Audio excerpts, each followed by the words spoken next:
वसुदेहम् धनुजवन कृशानं ज्ञानिनामग्रगण्यं सकल गुण निधानं वानराणामधीशं रघुपति प्रिय भक्तं वात जातं नमामि। गुरुर्ब्रह्मा गुरुर्विष्णु गुरुदेवो महेश्वरः गुरुः साक्षात् परं ब्रह्म तस्मै श्री गुरुवे नमः। अखण्डमण्डलाकारं व्याप्तं येन चराचरम् तत्पदं दर्शितं येन तस्मै श्री गुरुवे नमः। अज्ञानान्तिमिरान्धस्य ज्ञानाञ्जनशलाकया चक्षुरुन्मीलितं येन तस्मै श्री गुरुवे नमः। लक्ष्मीकान्तसमारम्भां नाथयामुनिमध्यमाम् अस्मदाचार्यपर्यन्तां वन्दे गुरुपरम्पराम्। सभी के हृदय में विराजमान इस सर्वोच्च सत्ता को मेरा शत शत प्रणाम वंदन नमन। आइए कथा में प्रवेश करते हैं इस भावना के साथ कि हम सभी प्रभु के निकट जा रहे हैं। प्रभु की कृपा हमें प्राप्त हो रही है, उस कृपा को हम प्राप्त कर लें जो हमें मिल रही है, और जो नहीं मिली है वो हमें मिल जाएगी। हम उसकी ओर निरंतर सतत प्रयास करते रहेंगे। प्रयास और प्रार्थना हमारे जीवन का लक्ष्य है, और उससे हम अपने लक्ष्य को प्राप्त करने में सफल होंगे। निरंतर प्रयास, लक्ष्य की दृष्टि, लक्ष्य की ओर दृष्टि, लक्ष्य की साध्यता इसी में संभव है अगर सतत प्रयास और सतत प्रार्थना हो। और इन दोनों को हम करेंगे, अवश्य करेंगे, और प्रभु इसमें हमारे सहायक होंगे।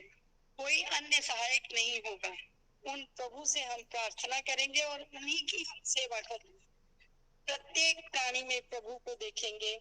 सर्वभूत हिते रता, हम सभी सब प्राणियों के हित में लगे रहेंगे, निरंतर सतत बिना थके हुए। आइए।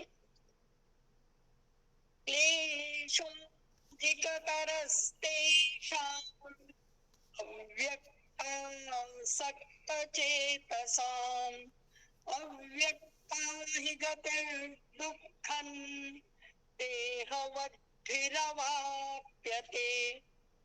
उन सच्चिदानंद घन निराकार ब्रह्म में आसक्त चित्त वाले पुरुषों के साधन में परिश्रम विशेष है। क्यों?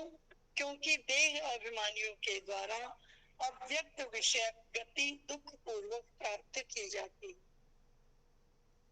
जिन दो तरह के लोग हो गए यहाँ पर, एक जो बहुत सरल चित्त है, या कहें कि जो ब्रह्म में आसक्त है, जो प्रत्येक प्राणी में ब्रह्म को देखते हुए चलते हैं, उनकी वृत्ति जो है वो बहुत सरल है। लेकिन उनका जीवन अगर तुलनात्मक दृष्टि में कुछ कठिन है। क्यों? आप उसमें ब्रह्म देख रहे हो, वो आप में ब्रह्म नहीं देख रहा है। वो मनुष्य से बात कर रहा है, मनुष्यता के साथ कर रहा है, और हो सकता है उस मनुष्यता से थोड़ा नीचे आकर भी बात कर रहा हो। और आप वहाँ सच्चित आनंद घन निराकार देख रहे हैं, और आप उसमें ब्रह्म खोज रही हैं। तो कठिनता आपके लिए है, उसके लिए कठिनता नहीं है। वो ये वही वाली बात है कि किसके पास खोने को क्या है। अगर हम मनुष्यता के दायरे में आकर बात करें, छोड़ दें कि हम सबको ब्रह्म में देख रहे हैं, तो भी हम क्या कहते हैं? अरे छोड़ो, ऐसे हम तो नहीं बोलेंगे क्योंकि उसका कुछ बिगड़ना नहीं है, क्योंकि वो तो ऐसा ही रहेगा। लेकिन मैं तो जाना चाहती हूँ ना ब्रह्म की तरफ, तो मेरा कुछ रहेगा नहीं, इसलिए मुझे ये नहीं बोलना। उसने बोला तो बोला, क्योंकि हर व्यक्ति अपने लिए तो सुधर सकता है, दूसरे को सुधारने का नहीं है। ये बात हमें दूसरे अध्याय में सांख्य योगी के जब लक्षण हुए थे, तब भी ये कहा था कि हमें ये नहीं देखना कि कौन कौन सांख्य योगी है, हमें देखना है कि मैं कितना बड़ा सांख्य हूँ। यहाँ पर मैं होनी चाहिए कि मैं अपने को देखूं कि क्या मुझे हर जगह ब्रह्म दिखाई दे रहा है, क्या मैं इस तरह से व्यवहित होकर जी सकती हूँ या व्यवहार करके जी सकते हो कि मुझे प्रत्येक जगह ब्रह्म का स्वरूप दिखाई दे। सामने वाला क्या कह रहा है ये उसकी इच्छा है, प्रत्युत्तर मैं ना दूं ये मेरी मर्जी में है, ये मेरे अधिकार क्षेत्र में है। मैं सामने वाले को सुधारने कभी नहीं चल सकता, स्वयं को सुधार सकता हूँ। और उस स्वयं को सुधारने में यहाँ लिखा है कि जो ब्रह्म में आसक्त चित्त वाले व्यक्ति हैं उनके साधन में विशेष परिश्रम की बात आती है। क्यों? क्योंकि आप ब्रह्म देख रहे हैं, सामने वाला नहीं देख रहा है। तो परिश्रम किसके लिए है? आपके लिए। इंद्रियों का संयम किसमें अधिक चाहिए?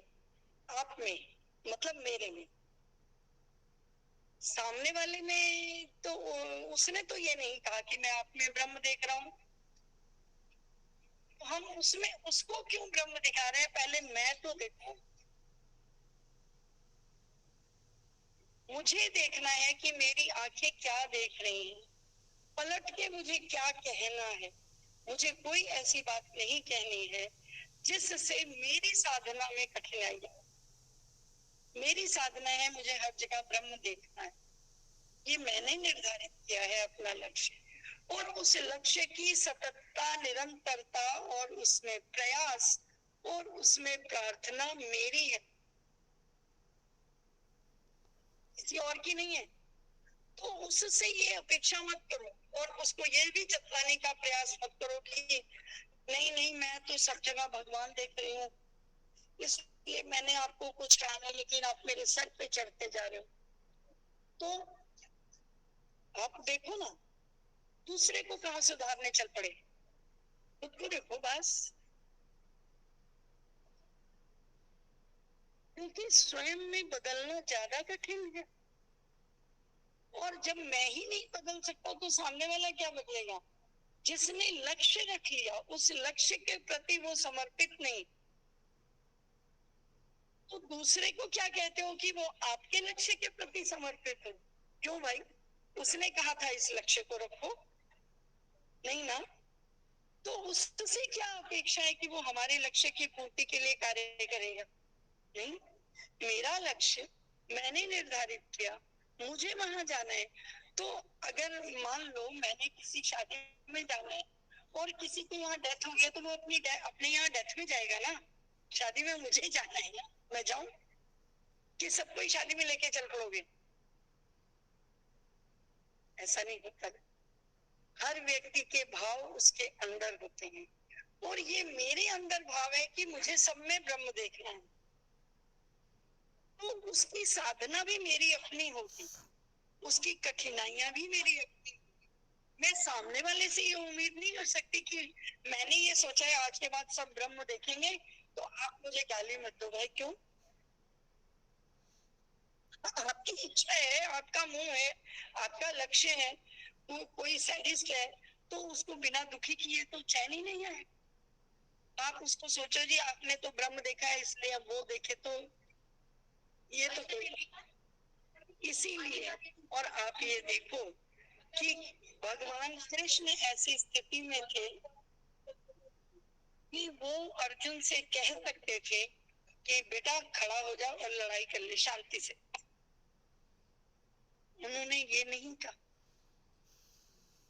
अर्जुन ने कितनी बार कहा तुम मेरे लिए श्रेयस्कर है वो बता दो, भगवान ने नहीं कहा। भगवान ने सारे रास्ते दिखाए पर कहीं ऑर्डर नहीं दिया। और हम क्या सोचते हैं कि अगर हम भगवान जी की प्रार्थना करने चले हैं तो सारा घर मेरे पीछे पीछे चल पड़े। क्यों चल पड़े भाई? ऐसा क्या सुरखाब लग गया आप में कि सारा घर आपके पीछे पीछे आपकी चरण सेवा करता रहे? नहीं। हर व्यक्ति का अपना लक्ष्य है, हर व्यक्ति का गंतव्य है। वो अपने अपने गंतव्य की हो रहे, यहाँ राम अपनी अपनी। और इस बात को यहीं से सीखना चाहिए कि प्रभु के शरणागत हुए व्यक्ति को भी उन्होंने ये नहीं कहा तुम ऐसा कर लो, वो उन्हें सारे रास्ते बताते रहे। तुम अगर ऐसा करोगे तो ऐसा होगा, ऐसा करोगे तो ऐसा होगा, ऐसा करोगे तो ऐसा होगा। अब तुम क्या करोगे ये मैं तुम्हें नहीं बता, क्योंकि जब हम मन से कोई बात को साध लेते हैं कि हमें ये करना है तो वो कर लेते हैं। अगर ऑर्डर मानते हैं तो वो थोपी हुई चीज है, और थोपी हुई चीज को हम उतार फेंकते हैं, फिर हम वहां पहुंचेंगे। लक्ष्य आपका, साधना आपकी, साध्य आपका, आप पहुंचोगे, कोई दूसरा पहुंचेगा भी नहीं। तो स्वयं के लक्ष्य के प्रति जो निराकार ब्रह्म में आसक्ति चित्त वाले पुरुष हैं, उनके साधन में विशेष परिश्रम है। और जो देहाभिमानी है, जिसको मैं, मेरा, ये वाली बात है कि मैं और मेरा, ये मेरा है, ये मेरा नहीं है। जो मेरा नहीं है उसको मैं काट के फेंक दूंगा, जो मेरा है उसको मैं ऐसे थप के रखूंगा, संभाल के रखना। वो कहते हैं कि जो देहाभिमानी है वो अव्यक्त विषय गति दुख पूर्वक, क्योंकि उनको अव्यक्त से कोई लेना देना नहीं है, वो खाली उसको देखते हैं जो सामने दिख रहा है। जो निराकार ब्रह्म है, कुछ ये ऐसी, उनकी तरफ कभी ध्यान नहीं होता, क्योंकि वो देह के अभिमानी है, वो देही के साथ प्यार करते हैं। वो देह की उनका इंद्रिय और विषय संयोग में ही सुख है, और वो उसी सुख में अपना सुख देखते हैं। तो फिर वो अव्यक्त जैसी बातें कैसे कर सकते हैं, अव्यक्त जैसे में मन कैसे लगा सकते हैं, उस अव्यक्त के प्रति समर्पित हो ही कैसे सकते हैं। क्यों, उनका सारा सुख ये है, खा लिया, अच्छे से पहन लिया, अच्छे से सूंघ लिया, अच्छे से स्पर्श कर लिया और अच्छे से जी लिया, उनको यही सुख है। तो फिर वो अव्यक्त विषयक सुख के प्रति आसक्त कैसे हो सकते हैं, वो उस तरफ बढ़ भी कैसे सकते हैं, और उनसे कोई आशा क्यों कर रहे। हम अपने मालिक, हम दूसरे के मालिक नहीं हैं।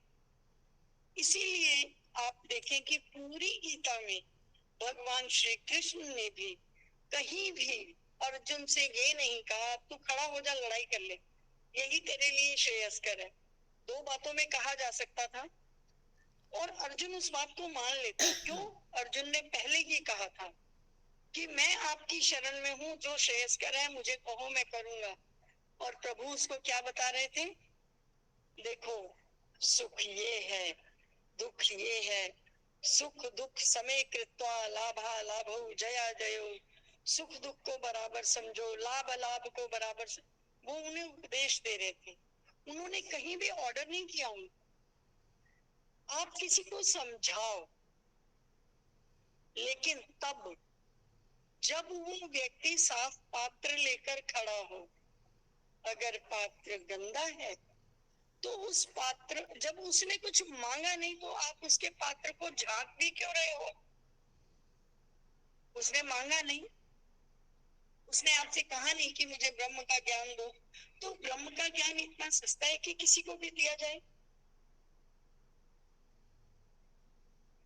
एक छोटा सा उदाहरण है कि कान में पानी डालो, पानी, तो जिसके कान में कोई परेशानी नहीं है उसका कान साफ हो जाए। लेकिन अगर कान में फोड़ा हो और एक बूंद पानी चला जाए, वो शूल के समान चुभेगा, वो सुख नहीं देगा, वो साफ नहीं करेगा। पानी की वही बूंद जो किसी स्वस्थ कान में जाकर उसको साफ करके वो बाहर भी निकल आती है। लेकिन अगर किसी के कान में फोड़ा हो तो वो पानी की बूंद उसके लिए जहर हो जाती है, और वो कान उसका ठीक ही नहीं हो पाता, बहना शुरू कर देता है। स्वाति नक्षत्र की एक बूंद यदि उसमें चली जाए तो वो मोती बन जाती है, लेकिन क्या हर मछली के उसमें जाके मोती बनती है?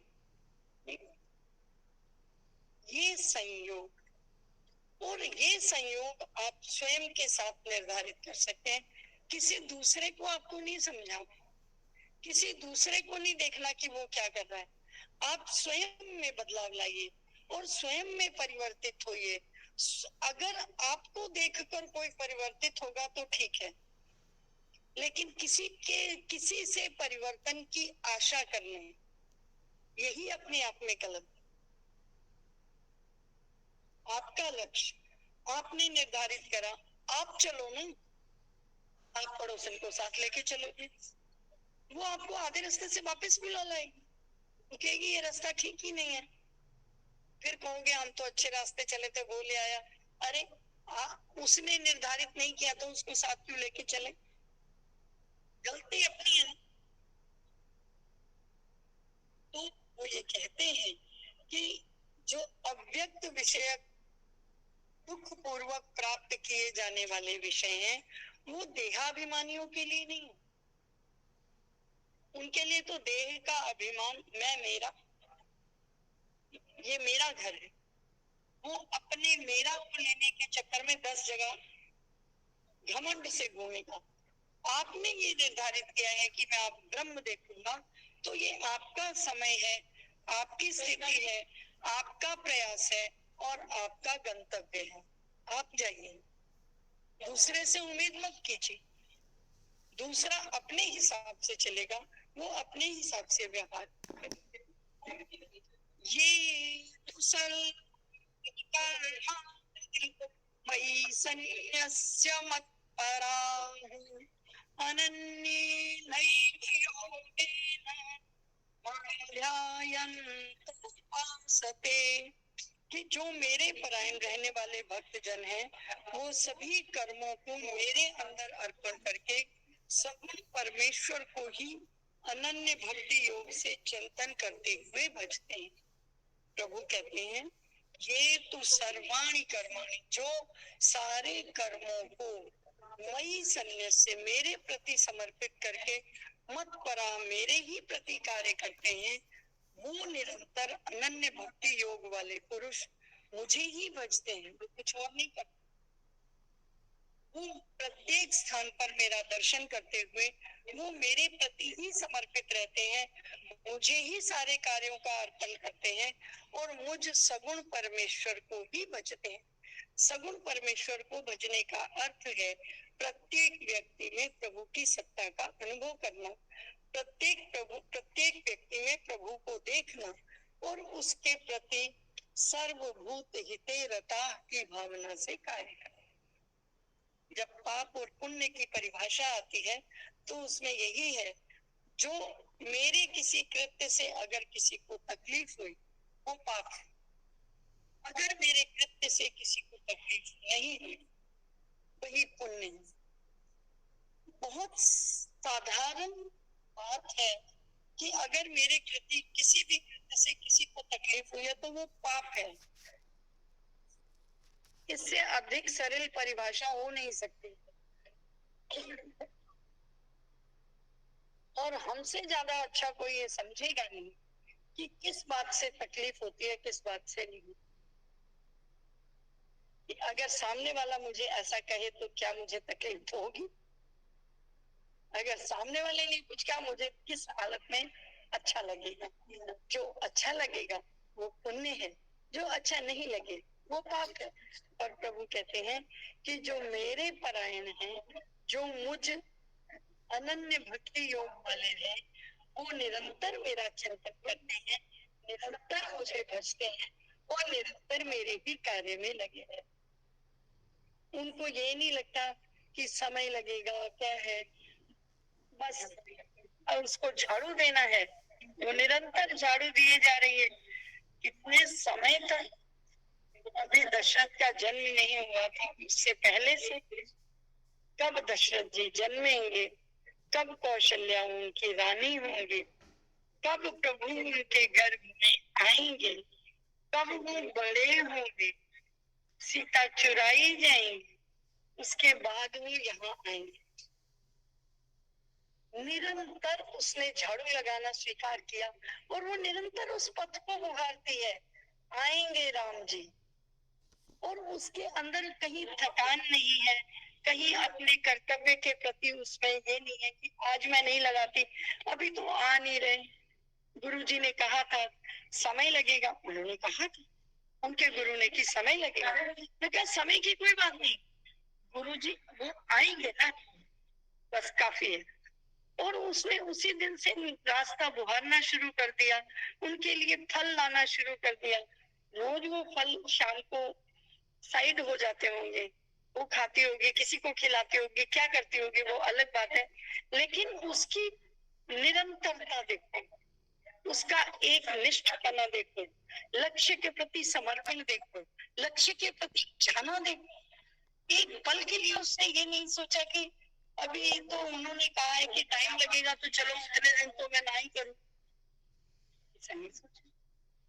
तो जो निरंतर भाव से मुझ में लगे रहते हैं वो खाली मुझे ही बचते हैं। अब खाली मुझे ही बचते हैं तो उनका आप क्या करते हैं, तो कहते हैं तेषाम हम समुद्धरता मृत्यु संसार सागरा भवामि न चिरात पार्थ मैया वेशित चेतसा। कि हे अर्जुन, उन अनन्य चित्त में लगे हुए प्रेमी जनों का मैं शीघ्र ही मृत्यु रूपी संसार सागर से उद्धार कर लेने वाला होता हूं। तभी तो मीरा ने कहा भव सागर अब सूख गयो है, फिकर नहीं मोहे तरनन की, अब लागी लगन प्रभु चरणन। वो कहती है संसार सागर है ही नहीं, कितना आनंद है उसके हृदय में। वो कहती है कि कुछ भी है नहीं, कहती है फिक्र नहीं मुझे तरनन की, अब तो मुझे ये भी चिंता नहीं है कि इस संसार सागर को पार करना है। क्यों?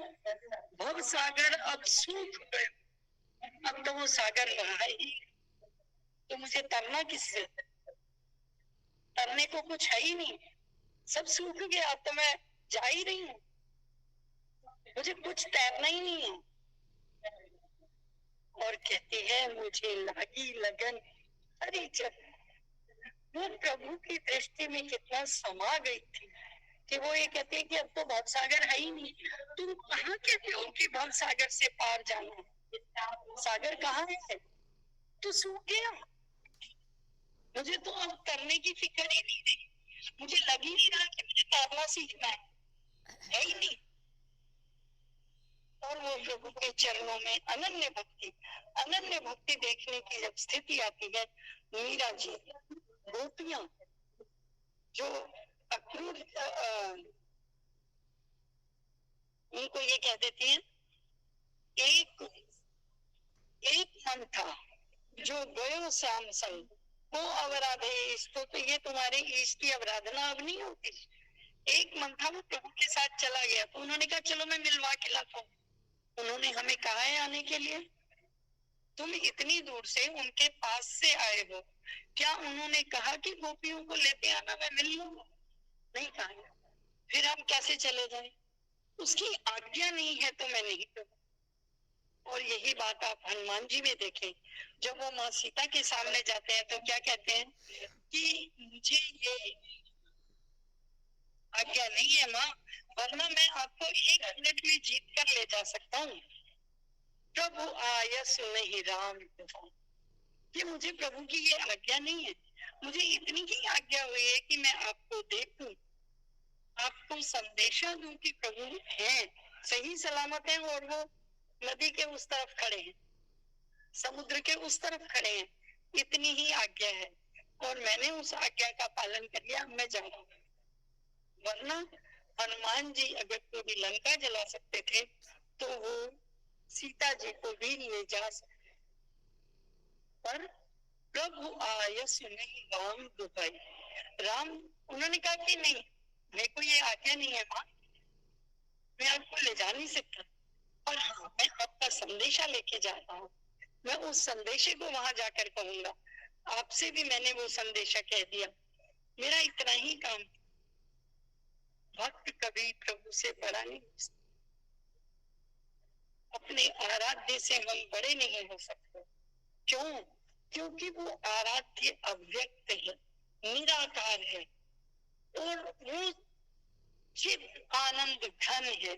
उस घन आनंद का हम हिस्सा थे और हिस्सा बनना चाहते हैं, वही। अगर हमें वहां मिलना है तो हमें निरंतर प्रयास, निरंतर एक निष्ठता के साथ जो लक्ष्य को साधता है, निरंतर बढ़ता चला जाता है। किसी ने क्या कहा इसको नहीं देखता, मुझे क्या करना है ये देखता है, मैं कैसे इस बात से आगे चलूं ये देखता है। उसको प्रभु कहते हैं कि मैं उसको शीघ्र इस भव सागर से पार कर देता हूँ। मृत्यु संसार सागर भवामि न चिरात्मा तेषाम अहम समुद्धरता, मैं वहां से उद्धार करने वाला बन जाता हूँ। हम कहते हैं ना, कितने भजन गाते हैं कि तुम आओ मेरे रास्ते पर मैं तुम्हारी बाजू पकड़ लूंगा, और ऐसे ऐसे करके भजन गाते हैं ना सभी लोग। तो इसका अर्थ क्या है कि जो प्रभु के रास्ते पर चलेगा, उस प्रभु के रास्ते में आपके लक्ष्य को साधने में प्रभु ही सहयोग देंगे। अगर अर्जुन ने देखना चाहा था विराट रूप, तो दृष्टि भगवान ने स्वयं दी थी उसको कि तुम ये स्थूल आंखों से देखने में शक्य नहीं हो, तो दिव्यम ते ददामि चक्षु, कि मैं तुम्हें दिव्य चक्षु प्रदान करता हूँ, देखो। और उन्होंने किसी को भी वो रूप नहीं दिखाया, और अर्जुन के सामने क्या विराट रूप रखा है। फिर अर्जुन ने कहा प्रभु मैं तो डर गया, ऐसा नहीं। तो उन्होंने कहा कि फिर, मैं कहा मुझे तो चतुर्भुज रूप दिखाने दो। फिर उन्होंने चतुर्भुज रूप दिखाया है। तो जब हम उसके रास्ते पर समर्पित होते हैं तो वो हमारा बंधु होता है, वो हमारा सखा होता है, वो हमारा पिता होता है, वो हमारा गुरु होता है, वो हमारा मार्गदर्शक होता है, और वो हमें सही रास्ते में लेके, फिर हमें वो गिरने नहीं देता। हमारी आंखें उस आई हुई सहायता को पहचान जाएं, ये आवश्यक है। ये नहीं कि हम चल रहे हैं, उधर से बैल आ रहे हैं, आती भीड़ ने कहा कि महाराज आप उधर मत जाओ, उधर बैल है और वो सबको मार रहा है, हम सभी वापिस भाग रहे हैं। कह रहे मेरे तो प्रभु जी आएंगे बचाने। तो ये सब कौन है जो आपको कह रहे हैं कि यहाँ से हटो?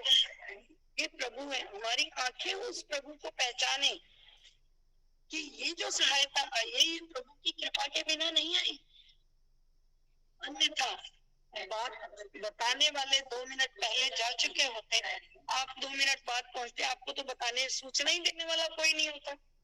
ये सूचना प्रभु की कृपा से ही आई है, प्रभु ने ही भेजी है। आप उसे स्वीकारें, अवहेलना ना करें। तो प्रभु है, यही है, और प्रभु ने सिद्ध किया है इस बात को गीता जी में। हम ये बात पढ़ चुके हैं कि वो ये कहते कि मैं सब जगह हूँ। दूतो छलयतामस्मि, मैं दूत क्रीड़ा में भी हूँ। उन्होंने किसी भी जगह अपनी सत्ता को अस्वीकारा नहीं है, हर जगह कहते हैं मेरी सत्ता है। तुम देख लो बस, हमारा शीशा गंदा होता है, हम मुंह साफ करते हैं, ये दिख नहीं रहा, कभी शीशे को भी साफ कर लो तो दिख जाएगा।